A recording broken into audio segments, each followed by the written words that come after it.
गलता लोहा, जिसके लेखक हैं शेखर जोशी। लेखक परिचय इस प्रकार है।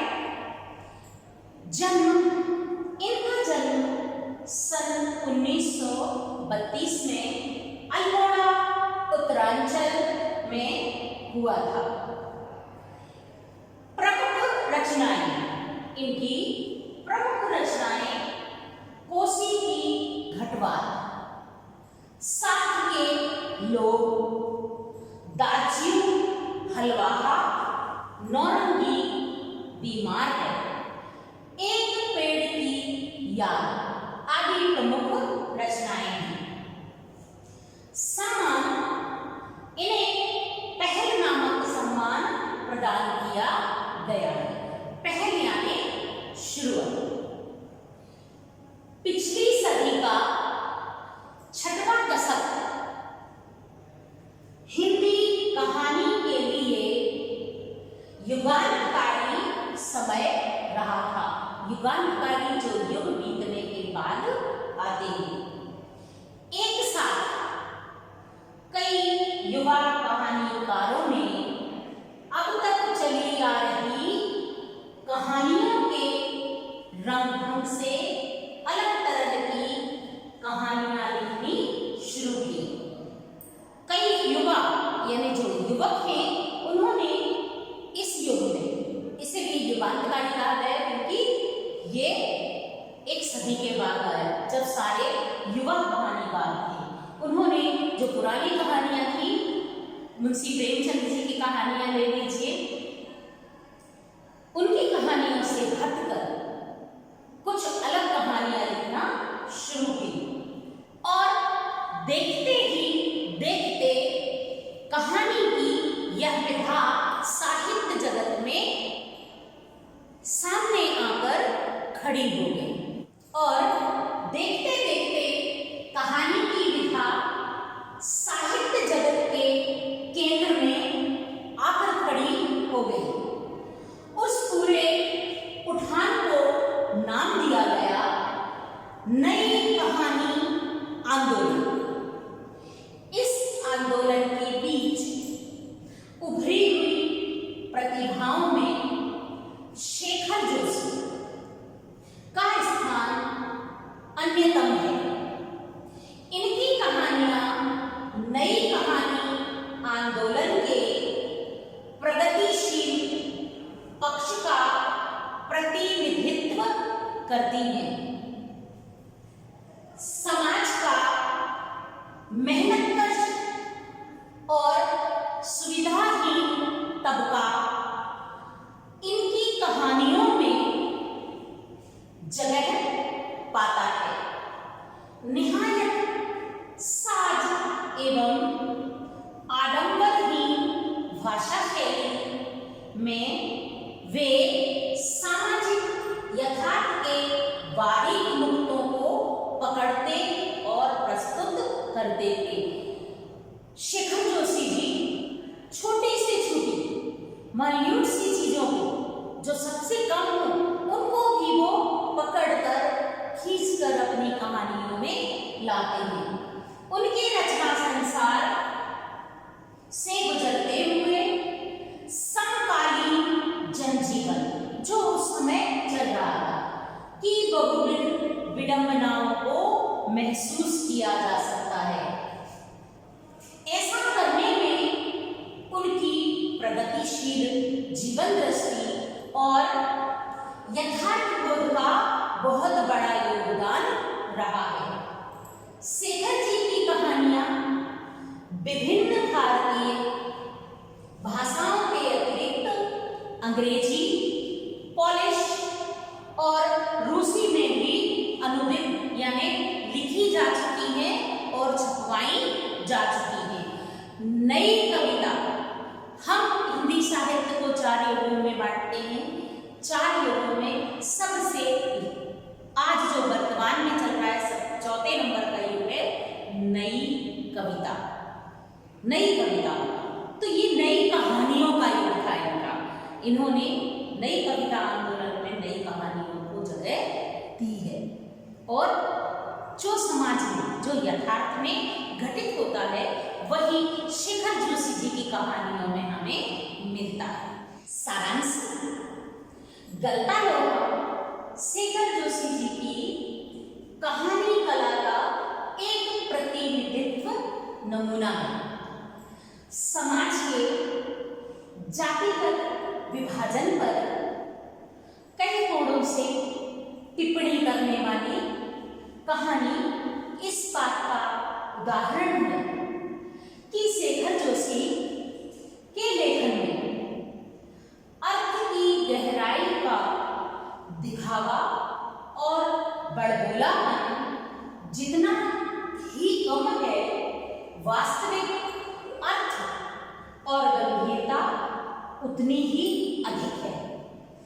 लेखक की किसी भी मुखर टिप्पणी के बगैर ही पूरे पाठ से गुजरते हुए हम यह देखते हैं कि मेधावी किंतु निर्धन ब्राह्मण युवक मोहन किन परिस्थितियों से गुजरता, मोहन किन परिस्थितियों से उस मनोदशा तक पहुंचता है जहां उसके लिए जातीय अभिमान बेमानी हो जाता है। मोहन का व्यक्तित्व जातीय आधार पर निर्मित झूठे भाईचारे की जगह मेहनत कशों के सच्चे भाईचारे की प्रस्तावना करता है या प्रस्तावना करता प्रतीत होता है, मानो लोहा गलकर नया आकार ले रहा हो। लेखक बताते हैं कि मोहन के पैर स्वतः ही शिल्पकार टोले की ओर मुड़ जाते हैं। उसके मन में कहीं ना कहीं धनराम लोहार की ऑफर की आवाज शेष थी, जो 3-4 दिनों से वह दुकान की ओर जाते हुए दूर से ही ऐसे सुन रहा था जैसे लाल गर्म लोहे पर हथौड़े से पीटने की आवाज वह दूर से ही पहचान सकता है। बच्चों, आप समझ सकते हो, जिसके लिए जो कार्य करना असंभव हो, जब वक्त आता है और जरूरत होती है तो वह काम उसे स्वतः ही अच्छा लगने लगता है। पहले यानी पुराने जमाने में सब जातियों के लिए अलग अलग कार्य बटे हुए थे। एक ब्राह्मण युवक केवल पढ़ाई या पंडिताई कर सकता था और लोहार युवक लोहा पीटने और उसे आकार देने का काम करता था। लेकिन मोहन ब्राह्मण होते हुए निर्धन था, गरीब था, पढ़ा लिखा था, लेकिन नौकरी नहीं थी, तो वह लोहार की दुकान पे काम करने के लिए, क्योंकि धनराम उसका मित्र था, काम करने के लिए मन से स्वतः ही चला जाता है। यही इस कहानी का शीर्षक है, गलता लोहा। एक दिन मोहन खेतों के किनारे उग आई कांटेदार झाड़ियों को साफ करने के लिए या के उद्देश्य से हंसुए को लेकर घर से निकला था। हंसुआ जिससे हम घास काटते हैं। उसके पिता बंसीधर पुरोहिताई का काम कर अपना घर चलाते थे, परंतु अब वे इतने वृद्ध हो चुके थे, मतलब बूढ़े हो गए थे कि उनके बस में अब यह कार्य नहीं रहा था, वो ये काम नहीं कर सकते थे। यजमान लोगों की उन पर निष्ठा थी, बहुत विश्वास करते थे। यजमान लोगों की निष्ठा और संयम के कारण उन पर श्रद्धा रखते थे, लेकिन बुढ़ापे का यह शरीर इतना कठिन श्रम और उपवास झेल नहीं पाता। सुबह सुबह गहरी सांस लेकर वे सहारा पाने के उद्देश्य से कहते हैं, आज गणनाथ के मन जाकर चंद्रदत्त जी के लिए रुद्री पाठ करना था, परंतु अब मुश्किल है, लग रहा है कि नहीं जा पाऊंगा। 2 मील की सीधी चढ़ाई है, 2 मील की सीधी चढ़ाई चढ़ना अब मेरे बस की बात नहीं है।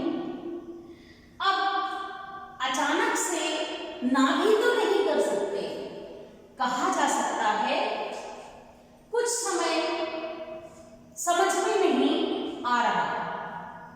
मोहन अपने पिता का आशय तो अच्छे से समझ चुका था, परंतु उसे ऐसे अनुष्ठान करवाने का कोई अनुभव नहीं था।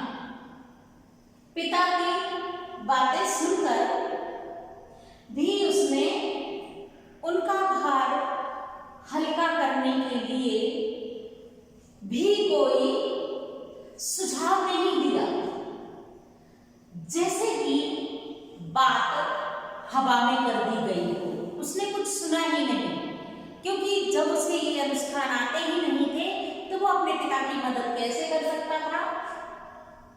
उसका सवाल अनुत्तरित रहा, उसने कोई भी उत्तर नहीं दिया। पिता का भार हल्का करने के लिए मोहन खेतों की ओर चला था। फिर उसे आभास हुआ जैसे हंसिए में या हंसुए में धार ही खत्म हो चुकी है। उसकी धार खत्म हो गई थी। वह उसे लेकर धनराम के पास भट्टी पर पहुंचा। धनराम उसका बचपन का मित्र था। मोहन ने उससे पूछा, मास्टर त्रिलोक सिंह तो अब गुजर गए होंगे, जो टीचर इन्हें पढ़ाते थे उनके बारे में वो अपने मित्र से बात कर रहा है कि मास्टर त्रिलोक सिंह तो अब गुजर गए होंगे।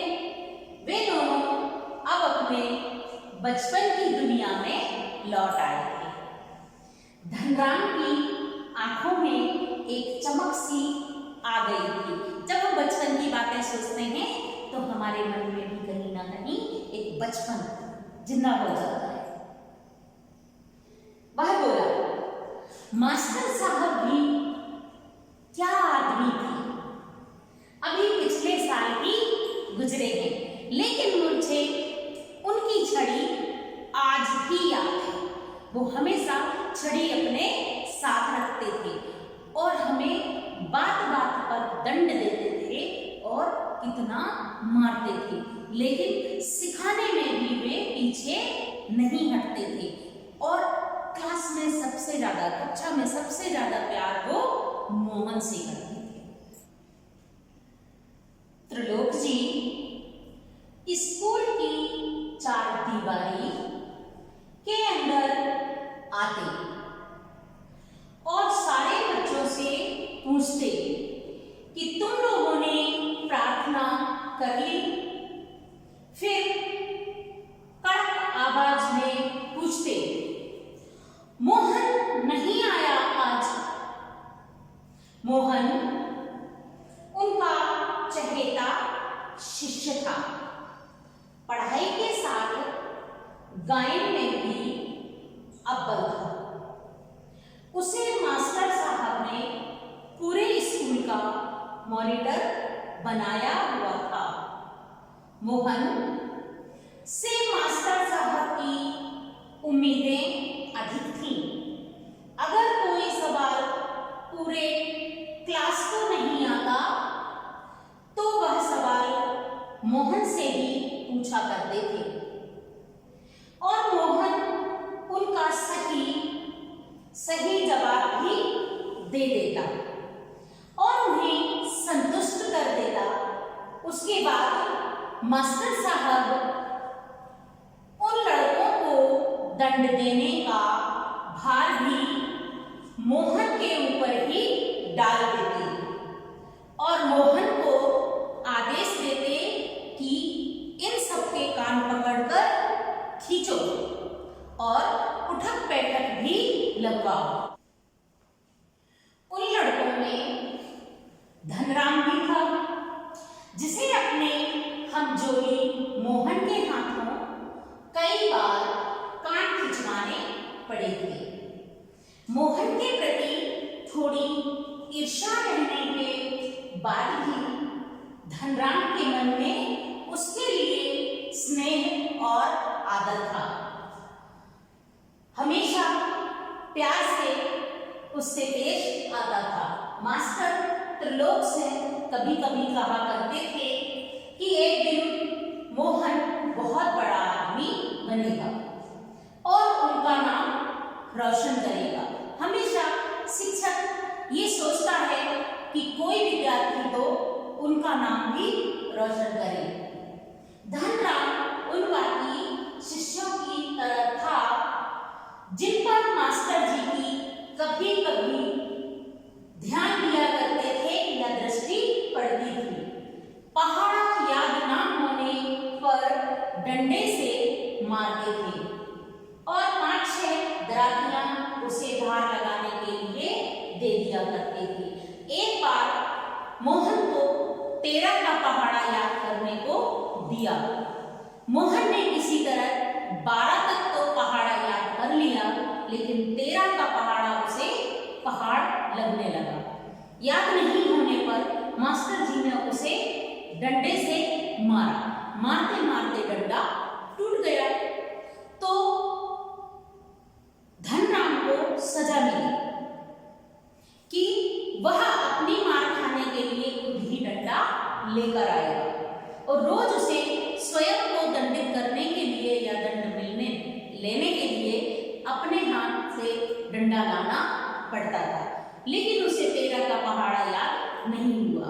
जब सुबह पूछते तो सुबह भी उसे याद नहीं होता और छुट्टी के बाद पूछते तो छुट्टी के बाद भी उसे पहाड़ा याद नहीं होता।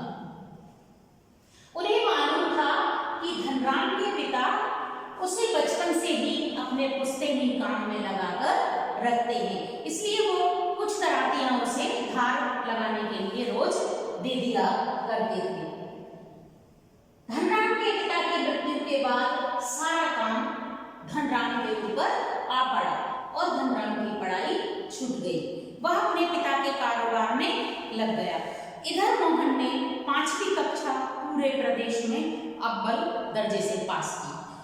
उसे स्कॉलरशिप भी मिली, वजीफा मिला, लेकिन पढ़ने के लिए उसे दूसरे गांव जाना पड़ता था, जहां पर एक नदी पार करनी होती थी।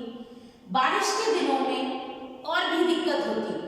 मोहन को नदी में जब बाढ़ आ जाती तो स्कूल जाने में तकलीफ उठानी पड़ती। उन्हीं दिनों पुरोहित जी के कोई रिश्तेदार, मोहन के पिता पुरोहित थे, पुरोहित जी के कोई रिश्तेदार लखनऊ से आए थे। तो जब उनको ये बात बताई गई कि मोहन को विद्यालय जाने में, दूसरे गांव जाने में पढ़ने में दिक्कत हो रही है, तो उन्होंने कहा ऐसा करो कि मेरे बेटे के पास इसको पढ़ने लखनऊ भेज दो। मोहन वहां नहीं जाना चाहता था, लेकिन फिर भी उसे लखनऊ भेजा गया। एक मेधावी छात्र जो पूरे प्रदेश में अव्वल 1 नंबर 1 पर आता है, वो शहर जाकर एक सामान्य छात्र बनकर रह गया, क्योंकि उनके घर का पूरा काम मोहन से करवाया जाता था। झाड़ू पोछा बर्तन खाना सब कुछ मोहन ही करता था। धीरे धीरे दिन व्यतीत हो गए। 8वीं की परीक्षा खत्म हुई, लेकिन मोहन को आगे पढ़ने में कोई रुचि नहीं थी। वह वापस लखनऊ पढ़ने के लिए नहीं जाना चाहता। यह सब विचार वह अपने मित्र को सुनाता है और यह विचार आते ही उसका मन द्रवित यानी दुखी हो जाता है। वह भूल जाता है कि वह दराते पर धार लगवाने के लिए धनराम के पास आया था। धनराम उसे दराते पर धार लगा के दे देता है, लेकिन धनराम एक ऐसा काम कर रहा था जिसे करने में वह असमर्थ था। उसे किसी का काम करके देना था। लोहे को पिघलाकर गलाकर एक ढांचा बनाना था, एक नया गोला बनाना था जो उससे नहीं बन रहा था। उसे देखते देखते मोहन को याद आता है कि जब वो लखनऊ में पढ़ता था तो उसे हस्तकला सीखने पर प्रेरित किया जाता था, उसे जबरदस्ती भेजा जाता था। वहां पर उसने वो काम सीखा हुआ था। वो अपने मित्र की सहायता करता है, लोहे को पिघलाकर गलाकर उसे एक गोले का आकार दे देता है। मोहन धनराज यह देखकर अचंभित रह जाता है, एक ब्राह्मण, एक पुरोहित का बेटा लोहार का काम, इतना अच्छा काम कैसे कर सकता है। लेकिन मोहन का मन बार बार उसी ओर जाता है और उसे जातीय धर्म से विश्वास उठ जाता है। उसके मन में कोई छोटा बड़ा नहीं होता, कोई जातीय भेदभाव नहीं होता, काम छोटा बड़ा नहीं होता, काम काम होता है। यह वह सीख लेता है। वह अपनी बनाई हुई त्रुटिहीन यानी बिना गलती की उस आकृति को एकटक देखता रहता है और सोचता है जो काम मैंने सीखा है वो किसी जाति भेद में, किसी धर्म में नहीं आता, वह केवल श्रम और मेहनत में आता है। बच्चों, इस कहानी से हमें यह शिक्षा मिलती है कि काम छोटा बड़ा नहीं होता, ये जातियों पर आधारित नहीं होता। एक ब्राह्मण पुत्र यानी पुरोहित का लड़का भी लोहार का काम बखूबी कर सकता है।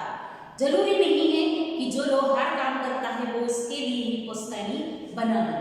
किसी भी जाति का, किसी भी धर्म का व्यक्ति कोई भी व्यवसाय या धंधा कर सकता है, बस वह ईमानदारी, सच्ची लगन और निष्ठा से किया गया। इसी का नाम है गलता लोहा। लोहा ही नहीं गला, धर्म और जाति का वह कठोर एक पत्थर भी पिघलकर तरल हो गया। यानी जो अपनी जाति पर दंभ भरते थे कि इससे आगे हम काम नहीं करेंगे, हम ब्राह्मण हैं, हम वेद पढ़ेंगे, हम पूजा करवाएंगे, लेकिन छोटा काम नहीं करेंगे। इस पाठ में लेखक ने, शेखर जोशी जी ने ये बता दिया कि काम और मेहनत किसी धर्म में और किसी जाति में कभी नहीं रह सकती।